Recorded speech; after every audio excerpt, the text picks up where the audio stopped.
Hello, U.S. history students. Welcome to the lecture for section 19.1 about World War One.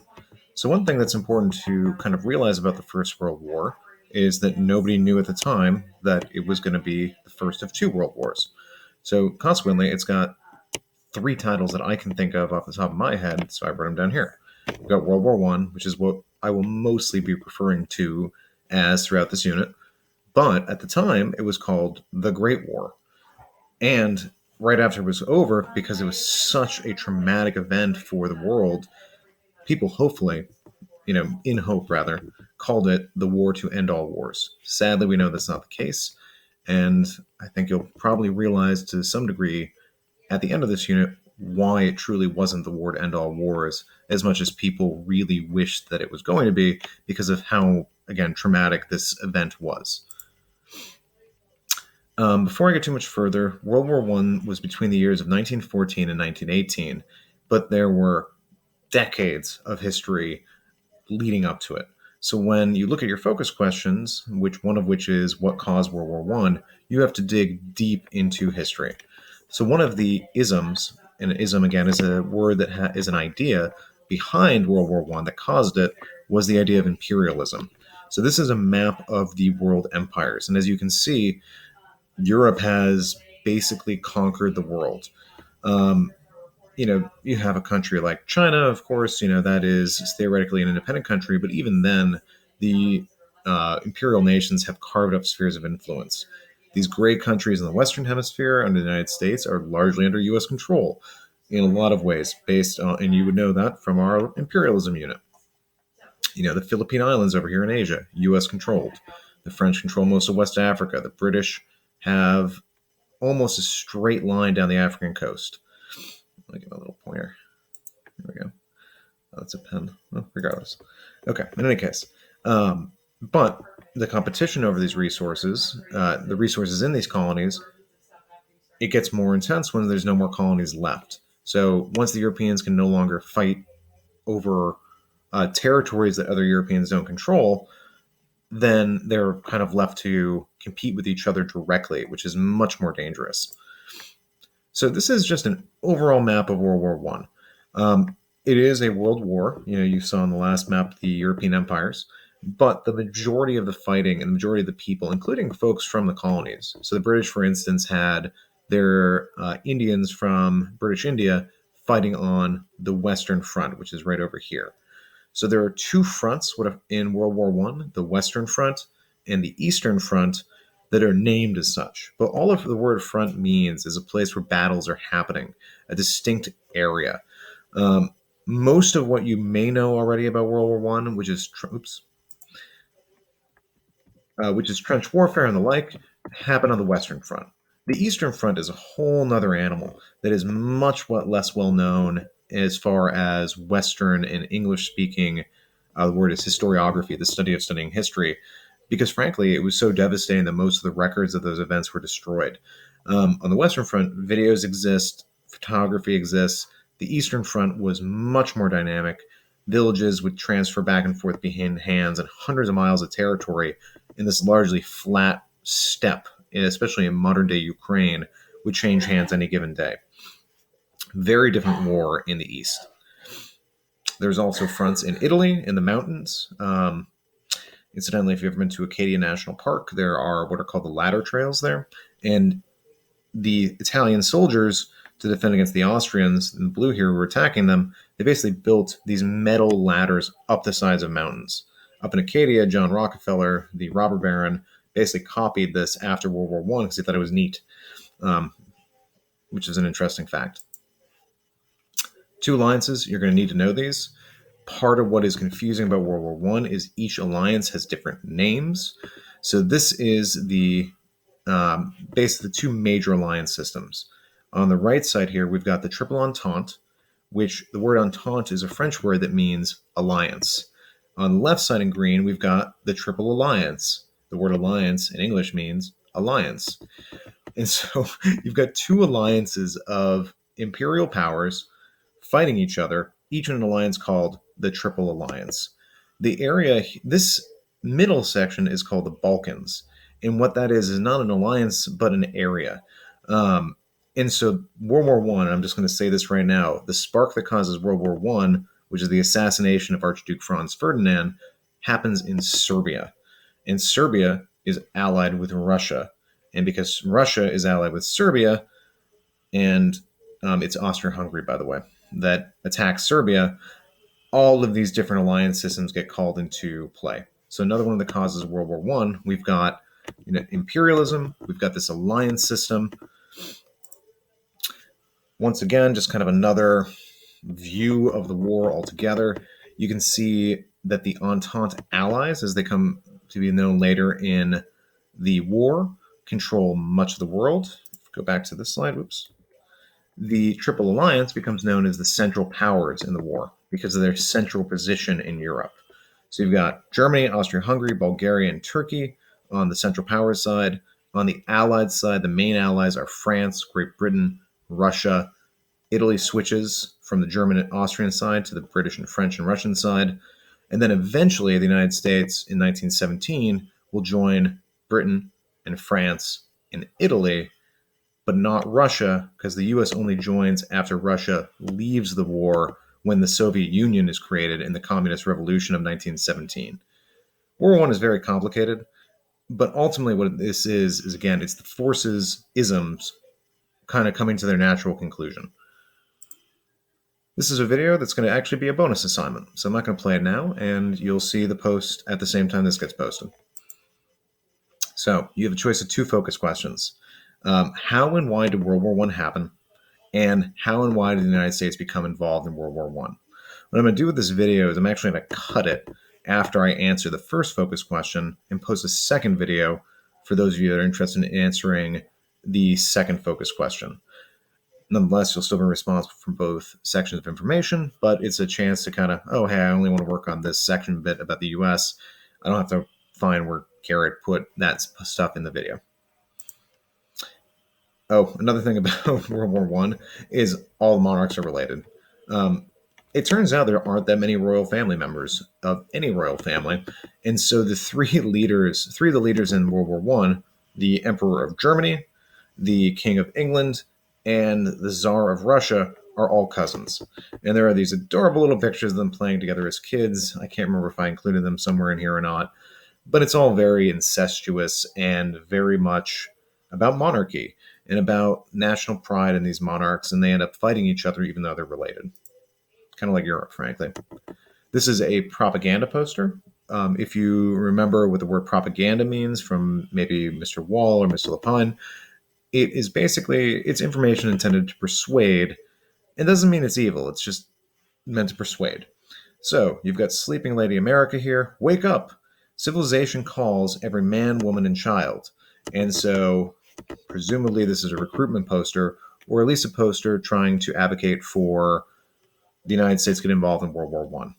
So if you're answering the second focus question, you're not going to worry so much about imperialism, nationalism, militarism, and the alliance system. You're going to worry about this call to action right here. So why does the U.S. get involved in World War I? Well, what does it mean that civilization calls? So what does the U.S. view as civilization? What do they think they're fighting for? And the answer is ultimately democracy. So here's the meat of the first focus question. And it has a lot, and again, here's our first ism. We're going to go through three. So nationalism contributes to the outbreak of World War I by creating a sense that ethnically homogenous nation states, so I'm going to just kind of break that down. One group of people related in history or genetics, apparently they believe, because this is an era of social Darwinism, even though it's not actually accurate, have a history that is worth making a Germany for, a France for, an Italy for. One of the things about this, though, is countries like Germany were not created until 1870 or so. Hundreds and hundreds of years. And actually, in the case of France, almost 1,000 years after a nation like France was unified. So you have countries like France again, which I don't mention by accident, who control territory. This little, if you can see my cursor here, this little area with the number 1, Alsace-Lorraine, which is a vocab word, is populated by German speakers. Yet, it was under the control of France until 1871 when Germany annexed it. And this is because France only annexed them about 75 years before the Germans took them back. And this was very common in pre nationalistic Europe. But nationalism only came around as an idea after the French Revolution in about 1800. So no one would have worried about, oh, the monarchs speak French? Who cares? We're, speaking German in our little peasant village in Alsace-Lorraine. It doesn't matter who's in charge. But with the French Revolution and the unification of countries like Germany in 1871, all of on the basis that a nation is a thing that should exist, again, a nation being a group of ethnically and language homogenous people, the same, you start to get conflicts. So, German speakers live in this area, that should be Germany. Let's start a war about it. So, again, just to repeat, the French lose Alsace-Lorraine in 1871, and they want it back because they believe it's part of their nation, and the Germans took it because they believe it's part of their nation, and conflict ensues. I'm going to show you a couple slides in a second of the Austro-Hungarian Empire, which is multi-ethnic, which means it contains many different nations. So, again, nations speak a similar language, have a similar culture. Oh, Italy is another country that only was unified in the 1860s. And again, there are Italian speakers in territories outside of Italy, and they want to, what they call it is irredentia, redeem them. They're the unredeemed territories they want to make part of Italy. And so this is just a time lapse of how Italy unified in the mid-19th century. By an alliance with France, by the way. This will only take a second. And so the big Italian enemy are the Austrians here in the Northeast, who still retain some Italian-speaking territory even after Italy is, quote, unified. Making it especially interesting that the Austrians thought they could be allied with the Italians, even though the Italians had every reason in the world, nationalistically, to try to be on the other side of the war with them. And then again, the Italians inevitably betray the Austrians, so I'm not surprised, but the Austrians were. Oh, there's some Pope stuff happening. I would explain this, but it's a video, and I'm not going to waste your time. Okay. And so the Pope is a prisoner of the Vatican. Again, I'm not going to explain it. All right. One of my favorite maps. It's in Hungarian. You can't read it. But what I'll just tell you is the various colors, what they mean. So if we were in class, what I would do is have you I would project this on the whiteboard. I'd ask you to take a marker and draw lines if you were, say, the orange group of people here. So the word Magyar means Hungarian. So you're a Hungarian. You take a marker on the whiteboard, and you've got this map projected. Where do you draw your lines to show the Hungarian state? Well, you're probably going to draw around as much orange as possible. Anywhere you've got an excuse to make a Hungarian nation. You can see on this map, it's not even. So, boop, boop, boop, boop, boop. And then we draw a line here. It's going to be a contiguous line, meaning it can't break, right? It's a line. So you carve around your Hungarians, and all of a sudden you've got a Hungary that is incorporating a bunch of Romanians, which is what this green thing is. Say you're Romanian. You may notice Romania is over here. You take a little line. Whoop, get my Romanians. Whoop, I accidentally got some. The light pink here are Ukrainians. Ukrainians in my country. And all these Hungarians are suddenly in a new Romania. Repeat this process with every single nation up here. If you know anything about World War II, you may know that the future Czech Republic, or the country of Czechoslovakia, ended up incorporating all of these Germans into this purple country's kind of territory, or purple nation's territory.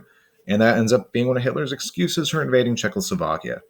So nationalism in the Austro-Hungarian Empire is rampant and a recipe for disaster in a world that no longer is okay with multi-ethnic empires.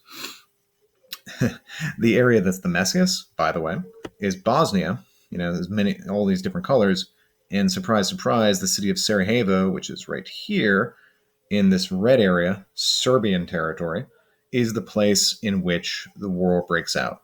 The Serbians down here, they want to get all the red in, and surprise, surprise, they draw as big of a line as they could. They actually end up incorporating, they claim everything up to this point up here, which are Slovenians, all the way down off the map into what's the Ottoman Empire at the time. Similar idea, just another map. This one happens to be in English. So again, Europe is not ethnically homogenous. The idea of drawing lines around nations is frankly kind of crazy. I could go into more detail, but long story short, if there's mixed ethnicity, it creates a claim from multiple nations to claim that territory. So you got Greece here that wants, basically half of Turkey back, but it's ethnically mixed. Another similar map. How do you draw these lines in a way that's going to make everybody happy if you believe in nationalism? Well, you can't, and it's going to be a source of conflict. Same idea. We would do something similar here. Poland, in particular, how do you deal with a problem like Poland? This is a video that I will have as part of a bonus assignment, maybe. But if I don't, I would recommend clicking into the slideshow and watching this because it provides you a time lapse of all of European history. So you go from the Roman Empire all the way to the modern day. I'll just give you a little taste of it. The U.S. doesn't come in until 10 minutes into the video, 1776. But you can just see the borders of Europe are constantly changing. There's been conflict in Europe for generations. The biggest difference in World War II is you have industrialization to make it extra deadly. So all that being said, second one mentioned in the beginning, imperialism contributes to the outbreak of war by creating this idea that conflict, the winners of a conflict, are better. They have proven themselves to be superior. They've got more prestige. They are racially superior, whatever it might be. And countries that had consolidated earlier, again, these earlier nations like France and the UK, are able to conquer more foreign lands for the sake of acquiring resources to fuel their industrial economies. In short, countries like France and Britain got rich on conquering the world, while countries like Germany didn't exist. And so you end up with this colonial competition. If you went back to the first maps in the beginning, you might notice that Germany has very, very few colonies. Actually, heck, I'll do it. There. Crap. One little German colony, two little German colonies, 3 and 4. And then you can see the swaths of territory controlled by France and Britain. France mostly has desert, but that's neither here nor there. So, there's a metaphor I like to use about really anything, but anything you have a lot of. So if you've got a really great hammer, and the hammer in this metaphor is a military, every problem starts to look like a nail. So in other words, you've got a powerful military, you're going to want to use it. And so nations that had empires could justify needing a powerful military in order to defend that empire from their rivals. And then later on, we're talking about nationalism, territories like Alsace-Lorraine that are contested between France and Germany. We got to have a strong military to keep the French out of Alsace-Lorraine. And so this constant use of force contributes to this spirit of militarism, at least arms races. So what this chart is showing you is the amount of money spent by each country in UK pounds. So it's, about $2. I'm sorry, let me repeat. £1 is about $2. So just double this in 1,900 pounds. I could give you the modern money, but you can use an inflation calculator for that. You can see the U.S. giant spike during the U.S. Civil War. Makes sense. You got two halves of the country fighting each other. United Kingdom, back in the 1860s, they're conquering India. They're having all sorts of expansion. Big spike in their military. And you can see how these little bumps track each other. So you've got what's called an arms race. So, again, got a great hammer. Oh, my neighbor's got a bigger hammer. I better get my hammer bigger. And new technology produced by industrialization makes it so this arms race isn't just about, they've got more rifles. It's about, it really is the same thing as having more rifles, but it's really the deadliness of things like a tank, which had never been used in war until World War I. Machine guns, used on a lower scale, but the way they can kill is way beyond a rifle. Poison gas, airplanes, zeppelins. The next war before meaning World War I, you can see right here, big buildup of military spending. The UK bumps their navy up because of Germany. No wars happened between 1900 and 1914 between the European powers. I should have been clear on that. So when the next war comes, 15 years, a generation of no war, it's going to be extremely deadly. Unterseeboot, one of my favorite German words, it means undersea boat, which is the German word for submarine. Very literal, these Germans. Incredible machines. If you ever wonder where the word snorkel comes from, it's this little tube right here to suck air into. Intake tube, outtake tube. Submarines would shoot torpedoes. They had to surface every once in a while in order to not everyone inside suffocate. But this is not something that would have been possible before World War One. The first submarine, incidentally, was built in the Connecticut River down in, I think it's, oh God, what is it? Old Saybrook, I think is where the source of the river is, or the end of the river, and it sank. But it was an American who built it, and that's kind of neat. There were submarines in the American Civil War too.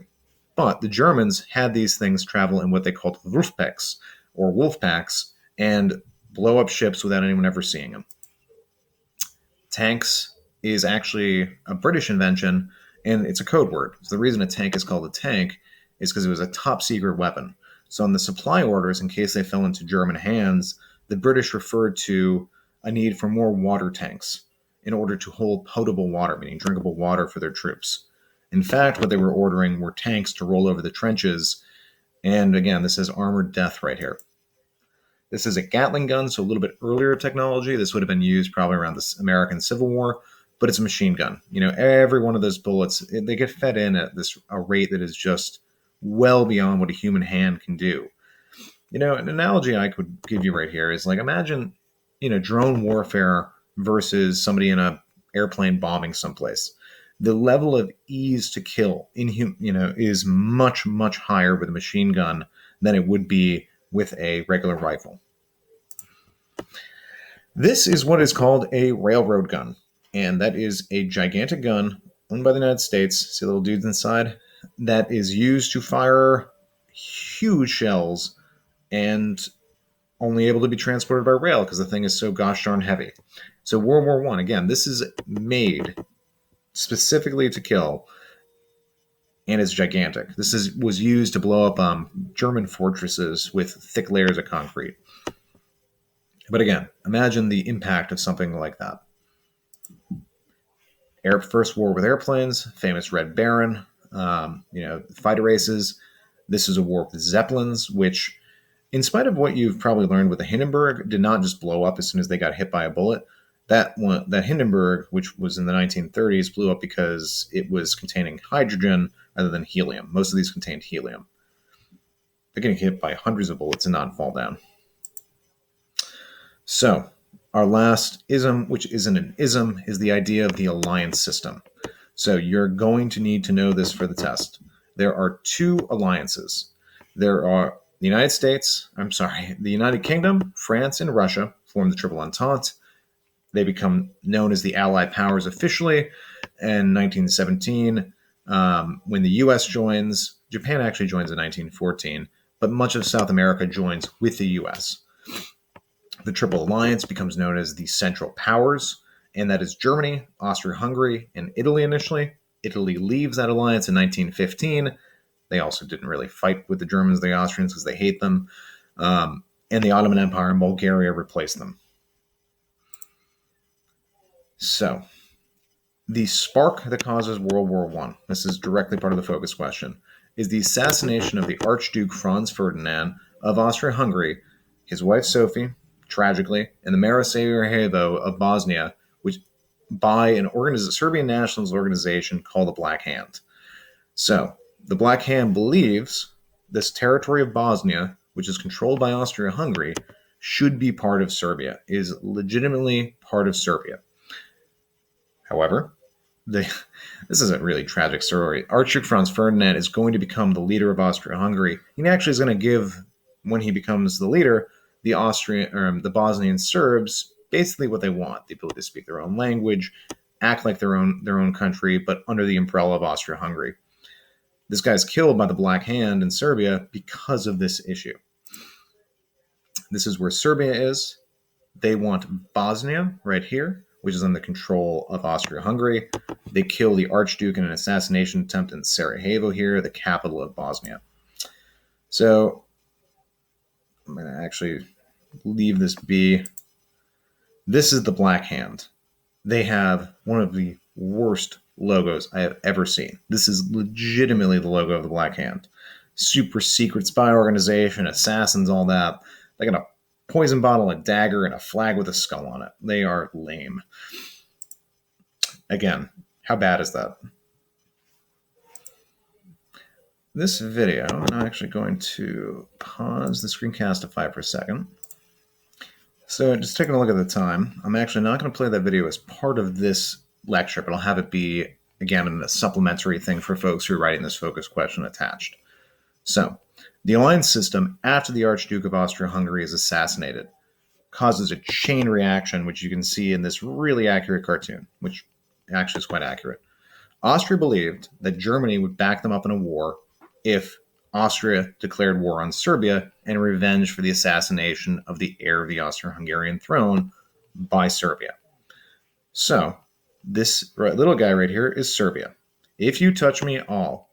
And then Austria-Hungary is right here. If you make a move, all. So, Serbia makes a move. They kill the Archduke. Austria's going to bonk him on the head. Russia, this guy right here, views Serbia as their little brother, air quotes, because both Serbia and Russia are Slavic-speaking countries, meaning they speak a language that's related, like German and English, for example. And they're both Orthodox Christian nations. So they share a religion, they share a language family. Nationalistically, they're kind of cousins almost. So Russia comes to Serbia's defense. Germany, if you strike my friend, well, that's what happened. So Germany is going to bonk Russia on the head. Little did they know, well, they did know, that France had an alliance with Russia, and Britain promised France that any wars they got involved in, they would help them. So here comes France, here comes Britain. And so this chain reaction, Serbian nationalists kill the Archduke of Austria, Austria declares war on Serbia, Russia declares war on Austria, Germany declares war on Russia, France declares war on Germany, and Britain does as well.